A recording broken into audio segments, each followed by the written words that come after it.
আমাদের অনেক ধারণা আছে। কেউ বলে জনসংখ্যায় ভরা, কেউ বলে শিল্প কারখানার দেশ, আবার কেউ বলে প্রযুক্তির দেশ। কিন্তু আমি যখন প্রথমবার চীনের কুইংদাও শহরে পৌঁছালাম, তখন আমার ধারণা অনেক কিছুই বদলে গেল। সমুদ্রের পাশে গড়ে ওঠা এই আধুনিক শহর আমাকে সবচেয়ে বেশি অবাক করেছে এর পরিচ্ছন্নতা, শৃঙ্খলা আর শান্ত পরিবেশ দিয়ে। আজকের ভিডিওতে আমি আপনাদের দেখাবো কুইংদাও শহরের কিছু বাস্তব দৃশ্য এবং শেয়ার করব আমার ব্যক্তিগত অভিজ্ঞতা।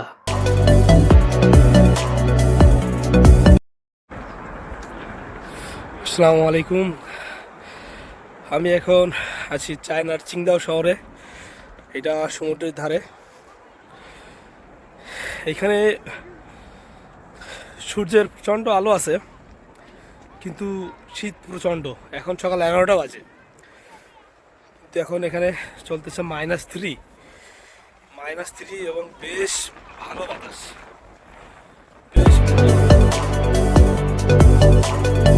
বিমানবন্দর থেকে শহরের দিকে আসার সময়ই একটা বিষয় আমার নজরে পড়ে। রাস্তা অত্যন্ত পরিষ্কার, চারিদিকে উঁচু উঁচু আধুনিক ভবন। কিন্তু আশ্চর্যের বিষয় হলো, এত বড় শহর হওয়ার সত্ত্বেও কোথাও বিশৃঙ্খলা চোখে পড়েনি। আমার দেশে ব্যস্ত শহরগুলোর মতো হর্নের শব্দ, যানজট কিংবা ধুলোবালি এখানে খুব একটা দেখা যায় না। সব কিছু যেন পরিকল্পিতভাবে সাজানো। রাস্তার পাশের গাছপালা, প্রশস্ত ফুটপাত এবং সুন্দর নগর পরিকল্পনা শহরটাকে আরও আকর্ষণীয় করে তুলেছে। কি চমৎকার পরিবেশ! রাস্তাঘাট এত পরিষ্কার যে রাস্তার মধ্যে শুয়ে থাকা যাবে, কোনো বিছানা লাগবে না, কিছুই লাগবে না, চকচকা একদম। চায়নার এই কিংদাও শহরের ঠান্ডায় আপনার অনুভূতিটা কেমন, যদি একটু শেয়ার করতেন আমাদের সাথে। প্রচুর ঠান্ডা, প্রচুর বাতাস। এখন ঠান্ডা। আজ কত তারিখ, সময় কত? আজ হচ্ছে আমাদের 11 তারিখ, সময় বাজে এখন 11:03। 11:03 বাজে, -3 ডিগ্রি চলতেছে। খুবই খারাপ অবস্থা। -3 degree, but feels like -10 degree. আমি যেহেতু প্রথমবার চীন ভ্রমণ করেছি, তাই এই অভিজ্ঞতা আমার জন্য বেশ বিশেষ। ভিডিও বা ছবিতে একটি শহরকে যেমন দেখা যায়, বাস্তবে গিয়ে অনুভব করা সম্পূর্ণ ভিন্ন বিষয়। কুইংদাও শহর আমাকে আধুনিক শহর পরিকল্পনা, পরিচ্ছন্ন পরিবেশ এবং সুশৃঙ্খলা জীবনযাত্রার একটি বাস্তব উদাহরণ দেখিয়েছে। ভবিষ্যতে সুযোগ হলে আমি আবারও এই শহরে আসতে চাই।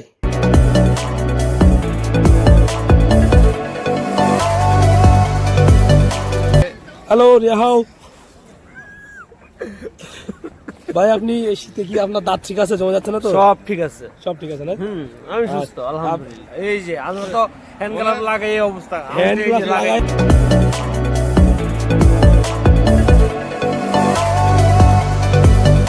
কুইংদাও শহরের আরেকটি বিষয় আমাকে মুগ্ধ করেছে, সেটা হলো ট্রাফিক ব্যবস্থা। আমি শহরের বিভিন্ন জায়গায় ঘুরেছি, কিন্তু বড় ধরনের যানজট খুব একটা চোখে পড়েনি। গাড়িগুলো ট্রাফিক নিয়ম মেনে চলে। অনেক জায়গায় বৈদ্যুতিক গাড়ি এবং ইলেকট্রিক বাস দেখা যায়, ফলে শব্দ দূষণও তুলনামূলক অনেক কম। পুরো পরিবেশটাই যেন শান্ত, স্বস্তিদায়ক মনে হয়েছে আমার।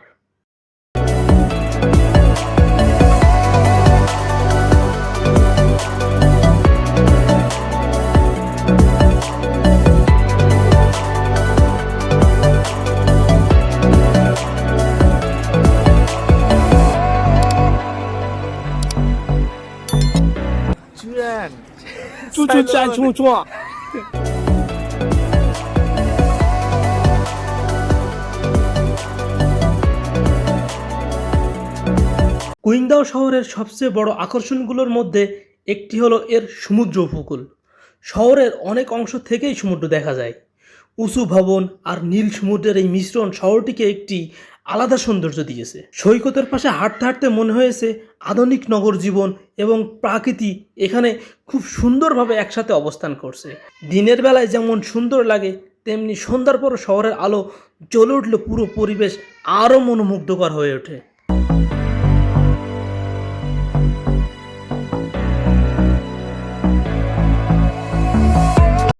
কেমন লাগছে ভাই?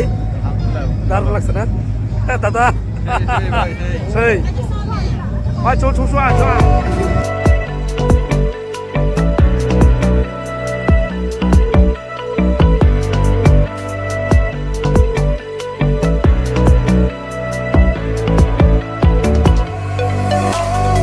চীনের কুইংদাও শহরে আমার সবচেয়ে বড় পর্যবেক্ষণ ছিল পরিচ্ছন্নতা।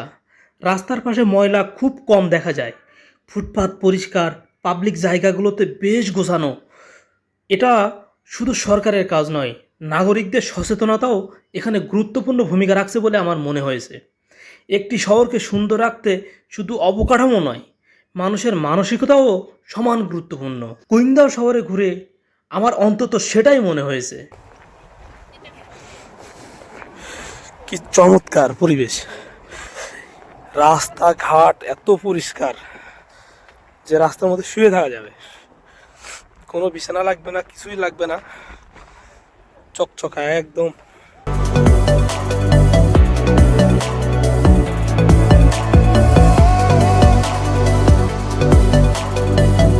কুইংদাও সম্পর্কে আপনাদের কেমন লাগলো কমেন্টে অবশ্যই জানাবেন। আর যদি চীন ভ্রমণ, ট্রাভেল টিপস এবং বিভিন্ন দেশের বাস্তব অভিজ্ঞতা নিয়ে আরও একটু ভিডিও দেখতে চান তাহলে চ্যানেলটি অবশ্যই সাবস্ক্রাইব করবেন।